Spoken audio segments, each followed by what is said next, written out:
So I hope started recording. Sounds very good. Okay, so welcome again. Thank you. Joe, Delighted to be here. I'm totally delighted that this works very well. And so I very briefly introduce the wonderful author of a wonderful book, the Happy Year, Dancing with My Father. And it obviously is about the book. I won't say too much about it. I just say I'm really delighted that you can join us today. I'm very appreciative that you got up very early for it. And I'm really looking forward to some reading. And then I know that the class will very likely have questions because they're well prepared and very, wow, you can write at the same time. Oh, no, sorry. I'm just seeing that there's a transcript on the side, which I never trust, so but never mind.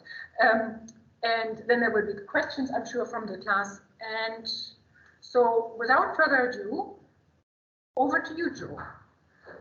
Thank you so much, Gisela. And I don't know if your class knows how important your book was in really helping me discover lots of things about my father. And it was so nice that all of the doubts I had about some of his Irish experiences were actually proven to be true, and some not so true, perhaps, in your book. So thanks so much for having me. I'm delighted to be here. Before I read, I'd just like to point out to people my German accent is non-existent. And I will often make the mistake of Canadianizing my surname, which was Horvitz, to Horwitz. So you'll have to excuse me for that. I did try and get the right accent. So without further ado, Gisela, you'd asked if I just gave a little bit of background about how it was I came to write the book. And so in a nutshell, I was born in Ireland, in Tralee, County Kerry. And when I was living in Ireland, I assumed both of my parents were Irish. We certainly were Catholic. I was known by my mother's surname when I was in school. So I was Noreen Foley's little girlie, as everybody called me, and that's who I thought I was. We came to Canada, moved to Canada when I was 7. And I think that's when I began to realize I had another last name. And as I got older, I knew my father was from Vienna. He would never speak of his past. I was very curious about it. I suppose in the way of children, what you don't know interests you more than what you do. So I started probing, and over the years and decades, I began to suspect that my Austrian ancestry held a Jewish measure. And it certainly did. It took a lot of digging to get there. And as I say in my book, I'm not sure I would have persisted had I known what that would mean to both my father and myself. But persist I did, and so we're left with that. So without further ado, I'll get into the first reading. And if it works for you, Gisela, tell me. I thought what I would do is read a section and then answer any questions and then go on to the next. Okay, sounds great. Thank you. This is called By Any Other Name. Anselm Bonaventure Egan Horvitz was 75 when he decided to change his name. He kept Anselm and Bonaventure, ancient Italian saints, you know, he said in a tone only slightly tinged with stuffiness. He dropped Egon earlier. He could never remember why or where. Now in his old age, it was Horvitz that had to go. His decision was prompted by an encounter while he was visiting my younger brother Adrian and his wife Jane. When neighbors dropped by to meet him, Ans was initially charmed by them, though soon he bristled under their questions. How long had he been in Canada? Where'd he come from? Why had he left? The questions were bad enough, cross-examining, he griped later. But the unspoken assumption he wasn't Canadian offended him deeply. He brooded for days over what had given him away. He knew it couldn't be his accent because he'd spent years articulating words into a tape recorder until not a trace of the old remained. Adrian, my older brother Brendan, and I had given up trying to convince him that he hadn't quite succeeded. He couldn't hear his accent, so it wasn't there. Only the name Horvitz could have given him away. I've had it with the questions, he said. It's none of their business. He whacked his thigh so hard I winced for the thin old flesh. Ans had muzzled his past all his life. I had no idea how much he told my mother, Noreen, when he courted her in Ireland. As far as I knew, our roots were Irish Catholic, and they stretched back forever. Born in Ireland, I was Noreen Foley's little girlie to everyone I knew, just one more of the Foley clan. I don't know how old I was when I learned that my last name was Horvitz. Maybe by December 17th, 1955, when Brendan, Adrian, and I, aged 9, 6, and 7, respectively, came to Canada to join Ans and Noreen in Cobourg, Ontario, where Ans had found work at Curtis Products. I'm not sure what his starting position was, but it didn't take long before he was promoted to general manager of the company. Noreen and Ans had gone ahead of us months earlier to find work and a place to call home. By December 17th, it was time to drive to Montreal to pick us up. Accustomed to Europeans who parted with a child more readily than with their car, Noreen and Ans were overwhelmed by offers of the use of theirs from people they had only met 3 months earlier. Mrs. Curtis, the wife of Ans's boss, won. How could he resist her shiny new Buick? It took them 7 hours to drive through the early dark to Dorval Airport, where they held hands while they paced the arrivals area, even though airport officials had told them that not one child, let alone 3, was listed on the flight. Thank you, we'll wait, they said. They knew we'd boarded the flight at Shannon because Noreen's brother Paddy had wired the news. They'd wait. Despite all the preparation and all the red tape necessary before the unaccompanied children were given permission to travel by air, the children were not listed officially on the passenger list, the Cobourg Sentinel-Star wrote, after Noreen told a story to its editor, her boss. Tense moments of waiting confronted the parents. Finally, the aircraft arrived. A dignitary, given precedence over the other passengers, disembarked, the paper reported. Then came the children into the waiting arms of their parents. Brendan and Adrian walked to the arrivals lounge, wearing their independence as casually as their school shorts and blazers. I shadowed them shivering in the wool outfit Auntie Kit had knitted for the occasion. With Noreen and Ans nowhere in sight, we huddled on a bench so cold it could have been carved from ice. Suddenly, my nose was squished into prickly wool as Ans smothered me in his embrace. It was the first time I remember him displaying any physical affection, never mind kneeling to hold me tight. As we slid over ice on the way to the car, a strange language floated around us. French, Noreen said. It was just as Auntie Kit had foretold when she warned me. Sure, and don't they speak a different language in Canada? She said. You'll have to learn it, and it's even worse than Irish. Kit hadn't known all the strange customs. Barely an hour after our family was reunited, we were separated, as Noreen and I were sent down one aisle, and Brendan and Adrian down another, in the cold, high-vaulted cathedral named Mary, Queen of the World. At least the rounds of kneeling, sitting, and standing brought me comfort, as did the familiar scent of damp wool, incense, and bodies pressed together on hard pews. When the priest climbed the pulpit to scold us in the incomprehensible language, I curled into Noreen's lap and in an invitation to run her fingers up and down my back with the soft strokes I had missed for months. The next day we drove to Cobourg through a soundless white landscape. Four of us in the front bench seat of the Buick, whose smell of newness prickled my nostrils long after we left the car. Brendan, refusing to sit with the rest of us, luxuriated alone in the back seat.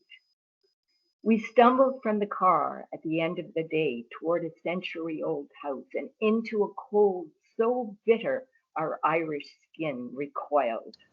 Our eyes crossed as we tried to test Anne's claim that no two of the snowflakes swirling around us were alike.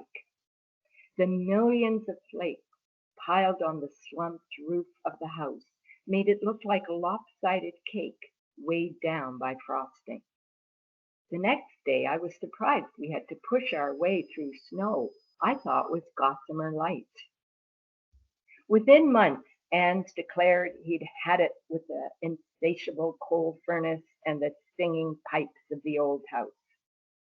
We moved to a bungalow in a raw subdivision where everything was new and everything worked. Its sterile sameness was utterly without charm, but children ran freely among houses still under construction, jumping over concrete blocks, mud, and piles of lumber, crafting wild games and ignoring parental calls to come home when darkness fell. School introduced me to a world divided into Catholic and everyone else. Our friends ran across a field or two to the brand new public school, while Adrian, Brendan, and I trudged a mile to St. Michael's Catholic School in the town center. Slogging home through the January snow, I recited the strange names of my grade 2 classmates, drilling them into memory. For my first day at St. Mike's, I stood out. I didn't know how to print. I could only write in cursive. Unable to make heads or tails of the phonetics chart, I stammered, I only know words. Older students and teachers towered over me at recess, demanding I say something, and then hooted with laughter as they mimicked my accent. By summer, Brendan, Adrian, and I sounded like the other kids, although other differences proved harder to shake. By 5th grade, I'd learned to keep quiet about what we did on weekends after hearing too many la-di-das when I said we'd driven to Toronto for a concert or film or to buy clothes. I never invited anyone home when our housekeeper would still be there preparing whatever evening meal my mother had scheduled for that day. By the end of grade 5, I was part of a loosely knit group of 6 girls. When Ontario's public funding of separate education ended at grade 10, we moved to the public collegiate, where friendships that had solidified during the early years of high school were close to us. While I did well academically, I floundered socially, even as the rest of my St. Mike's group began to fit in. I never did. I put it down to how differently we did things at home. We weren't like the rest, the real Canadians, most glaring with our lack of a television. Anne's and Noreen had been so appalled by friends' children sitting like zombies in front of the box that we were well into our teens before they bought one. Birthdays were celebrated within the family and usually involved a trip to Toronto. Dating introduced a bigger divide. Everyone else is allowed to go out with boys, I'd say. You can too, when you're 17, my father would respond. But that's years away. Yes. Mixed parties, which I was allowed to attend at 15, were the worst. I'll be outside in the car at 10:30 sharp, my father would say. If you're not there, I'm coming in to get you. At my first party, my friends coaxed me to stay beyond my curfew. And I did, although I knew I shouldn't. Oh my God, Joe, look, it's your father, they screamed, elbowing one another for a closer look. What was he going to do? He stood in the doorway to the darkened rec room, caught my eye, and left without a word. I stopped going to parties. It just wasn't worth it. At some point, I realized friends didn't include me in their whispered secrets. But as my primary bonds were with my family, it didn't bother me until I was in my mid-teens. I didn't know what they whispered about, but after the party incident, I figured some of it was about strange ways of my family. If they were trading family secrets, I couldn't participate anyway. My brothers and I had been repeatedly warned not to talk about private, family matters outside the family. We were never told what these matters were, but I took it to mean we were not to talk about any family matters, private or not. So I didn't. My close bond with Adrian and Brendan set me apart too. Most days we walked to school together, and I didn't ignore them in the schoolyard. When Brendan went to boarding school at 16, Adrian and I socialized together. When Brendan came home for university and Adrian went away, Brendan and I hung out together. They weren't just my brothers, they were my friends. I mostly kept my fears and secrets to myself, but when I did share them, it was with them. I knew my closeness to my family set me apart. There was no way I would give that up. I can't pinpoint when I began to sense that there was something else about our family that marked us as different. I don't know if I really caught hints of it or if hindsight has persuaded me I did. But at some point I noticed how Noreen and Anne would often stop talking when I entered a room. They would turn toward me smiling as they smoothed their faces into masks that kept me out. I became aware that questions about Anne's parents, who I knew had lived in Austria, shut Anne's down fastest. Why don't we have grandparents like other kids? I asked him. They're dead, Anne's replied. When? When did they die? Years before I met your mother. But when? I asked. I craved precision. During the war. How did they die? A bomb was dropped on our house and killed them. Were you? That's enough. It was all long ago. What does it matter now anyway? It mattered to me, although it took me years to say so. I wanted to know who he was, who I came from. I tried to stifle the questions that made him uncomfortable as I became aware of something beneath his silence. Pain. It stopped me for a few years. Two parts of his past he couldn't hide, an aunt in South America and several green leather-bound books written in a language I couldn't read. The books were always there. I never saw them boxed up for any of our moves, but within days of settling a new house, I would spot them in a corner of his closet as if they'd gone ahead. Anne's dismissed my curiosity. Just old books of my father's, he said. You wouldn't be interested. I was, but it didn't do any good. It was decades before I knew these books held articles written by his father, Hugo, and illustrated by his mother, Mary Ann. They were all he had of them. Anne's couldn't hide his aunt, Frederica, Fritzi, Ehrman, his mother's sister, who lived in Ecuador. For decades, Noreen sent Fritzi annual photographs of her Canadian great-nephews and great-niece, until I gave in to her hints and started writing my own letters to Auntie Fritzi. I began bombarding Anne's with a new set of questions. Did she always live there? When did she go there then? I asked. I pressed on when Anne shook his head. Well, how did she end up there? I asked. Now I wonder why I never asked Fritzi herself. Fritzi was 1 year older than her sister Mary Ann, Menka, to the family. His clipped responses to my questions about his aunt made it clear he didn't want to talk about her. But occasionally my persistence yielded some details. She went to join her fiancé, Anne said. He had some business interests in Ecuador. He was an American, a pilot. When I did something negative to remind Anne of Fritzi, out he'd come with more. You're just like her, he'd say. If you're not careful, you'll end up just like her. God forbid. What's wrong with that? Why don't you like her? I asked. Because she lies. Always has. She's always covering truth with layers of exaggeration and distortion. I almost laughed at the idea of his concern about lies and distortions in our family. Truth was a flexible concept in our home. We bent it to serve need, expediency, avoidance, or to enhance the story.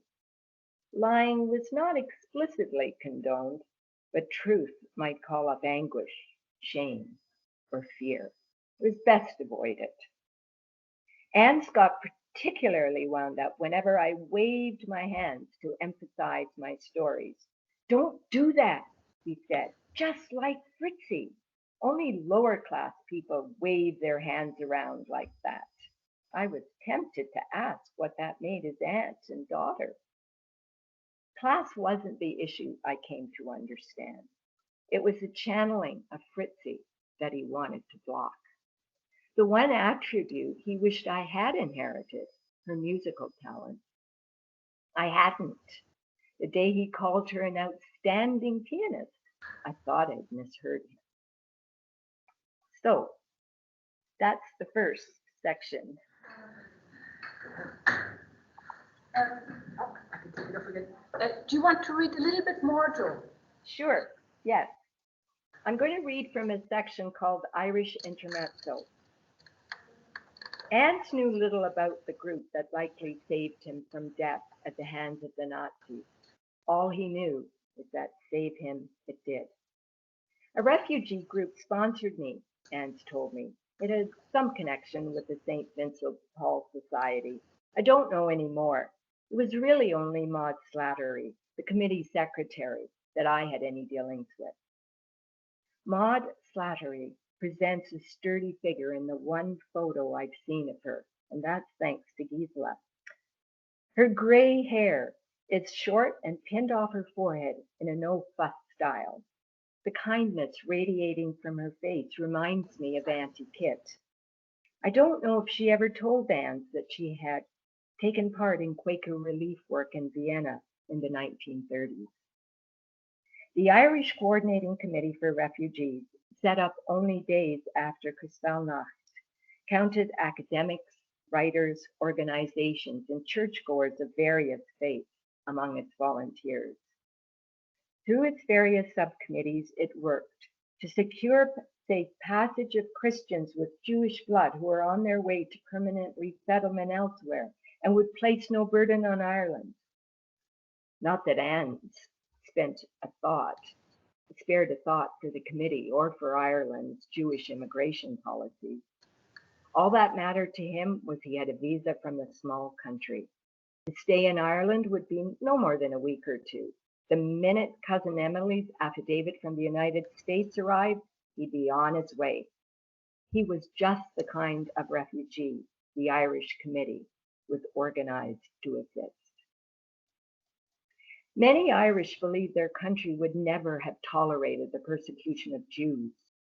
After all, Judaism was specifically recognized in the 1937 Constitution of the new Irish Free State. Relatives told me Ireland stood apart from the rest of the world in those years, opening its doors to those whose sufferings the Irish well knew. Burnings, evictions, and murder coursed through centuries of Irish history in the blood of its people, who gave voice to their pain in poetry, story, and song. Of course, Ireland never imposed a quota on Jews, Noreen told me, raising her chin high. James Joyce set me straight in Ulysses.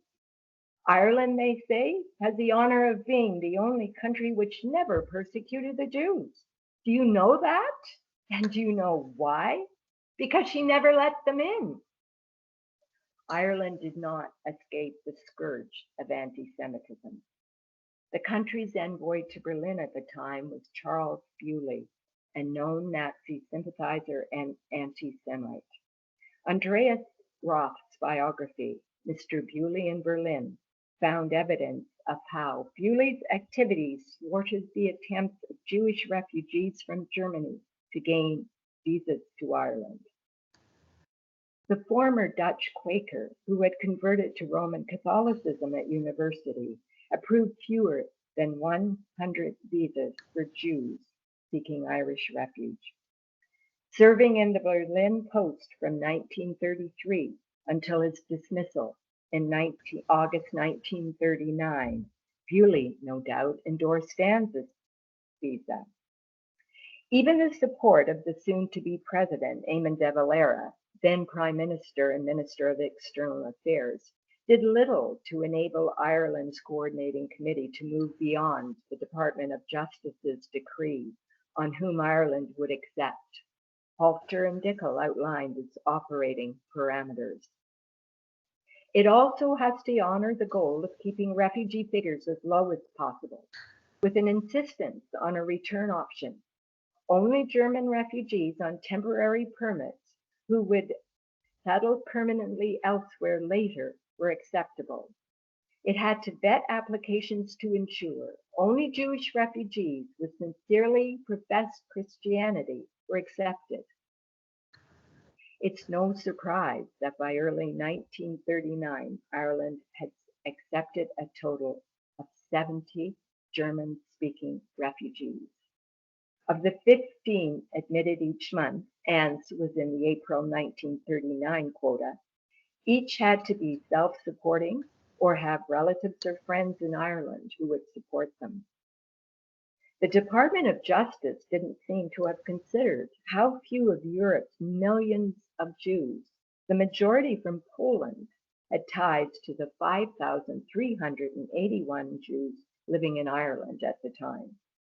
Nor does it seem to have given any thought to how many could be self-supporting after Adolf Eichmann in Vienna had robbed them of the self-sufficiency that Ireland demanded. Roth wrote that barely more than 400 German-speaking refugees came to Ireland between 1933 and 1945. 400. That's an average of 34 people a year during the Nazi era. 34, when Jews were being slaughtered in the hundreds of thousands throughout Nazi Europe. Ireland's economic situation was desperate at the time, but still, 34 a year. The country's measures may not have differed from those playing out across Europe, but the small number who found asylum in Ireland when Jews fleeing death would have gone anywhere safe. It's hard to stomach. Ireland was no better than any other country when it came to dealing with refugees. So do you want to read one more short thing maybe, or? I'm happy. Do we still have time? I think we would have a little bit of time left. Yeah. Okay. Just stop me when I go over my time. Okay. This is when my brothers and I went back to Austria and Germany with my father in 2006 because his father's library books had been found in the Museum of Vienna. So at 85, we decided it wasn't safe to let him travel on his own. It almost wasn't safe to travel with us, so we certainly made the right decision. Warnemünde was our next stop. It's an easy 2-hour drive from Hamburg, he announced, although he'd never been there. For Anne, the resort town on the Baltic Sea was a sacred place he had to make a pilgrimage to before he died. 90 years ago, can you imagine, he said, they walked this beach, Hugo and Marianne, my parents. This is where they met, where it all began. The wonder in his tone was reflected on his face. Maybe it was just the cold wind welling tears in his eyes when he rolled the name off his tongue like a mantra. Warnemünde, Warnemünde. The October wind whipping in off the North sea reddened our faces as we pushed along the strand for an hour. As Anne stood beside the high-backed beach chairs lining the shore, they reminded me of Easter Island's stone sentinels keeping their eternal, mute watch out to sea. He seemed spellbound, or wistful, or so I imagined. He sniffed the air as if searching for a trace of the time when life had looked promisingly on Hugo and a young Marianne, a time when they were happy together, the carnage of their final days unthinkable. We left Warnemünde the next morning to join the queue of trucks carrying chickens, chairs, steel pipes, and vegetables to destinations throughout Europe. When we were stuck for minutes behind a lorry laden with County Kerry dairy products, I felt the past weave into our present and bring Noreen into our orbit. Our first morning in Vienna found us on the Cedar Friedman Plaza 1, taking turns asking Anne about the address. Of course I have it right, he said, growing more petulant with each query. We were standing before a solid metal door blocking our entry to the Holocaust Victims Information and Support Center. One of us finally noticed a buzzer. Please wait, someone will be right there, a voice called down to us. As we waited, a young man strode smartly around the corner, slowing when he spotted us. In a tone cold with formality, he asked if he could be of some assistance, a challenge more than an offer of help. Ans was barely into his explanation when the man's "Willkommen" reverberated throughout the empty street. It was only when he guided us through the door that I spotted the small camera mounted high over the entrance. Within minutes of introducing ourselves to the center staff, Ans announced, as he would many times in the following days, that this trip to Vienna was his victory over the Nazis. In spite of their murdering his parents and forcing him into exile, here he stood, a healthy 85-year-old with his 3 grown children, loving, well-educated, and successfully couldn't resist adding, at his side. Brendan, I'm going to skip that part. An hour later, we were back outside, flagging a taxi to take us to the Technical Museum, where we were meeting staff for lunch before seeing Hugo's books.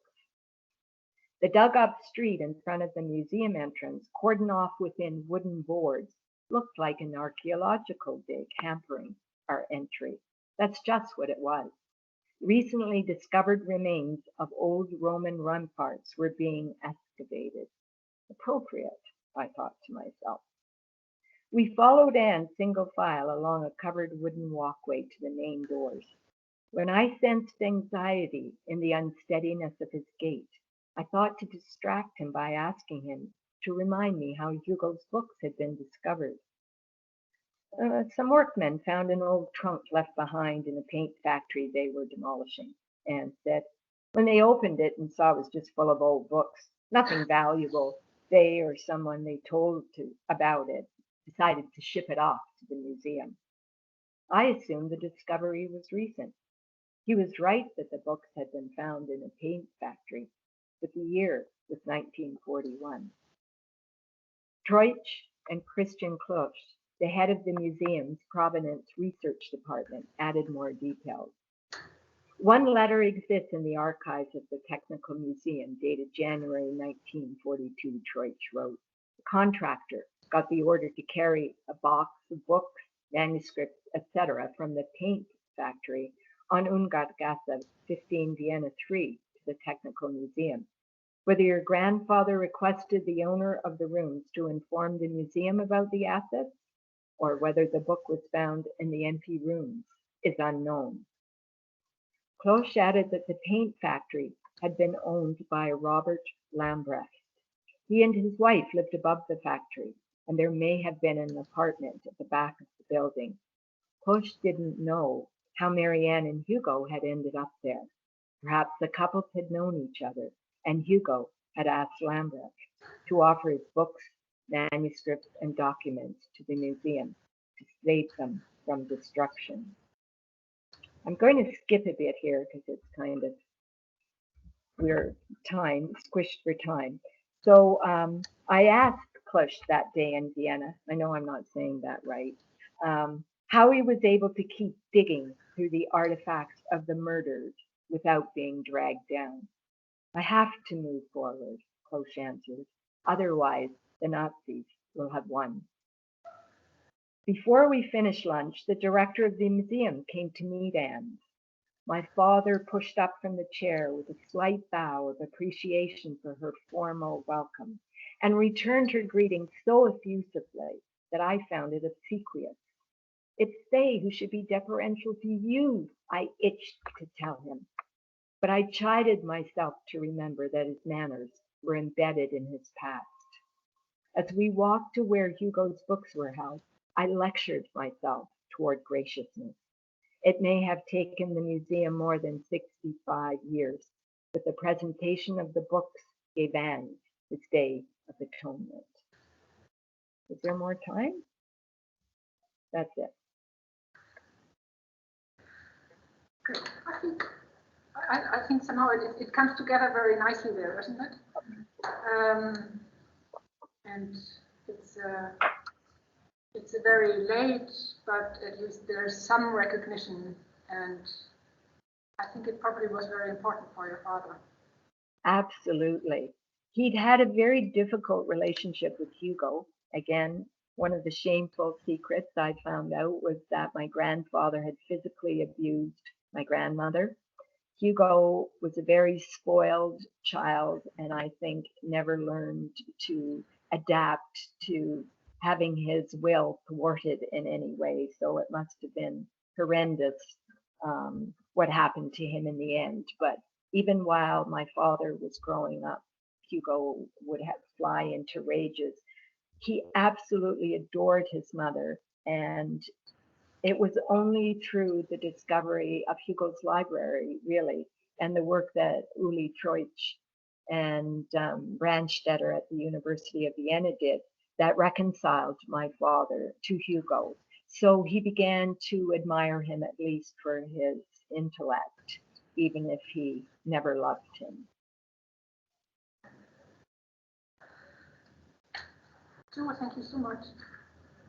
Thank you, Gisela.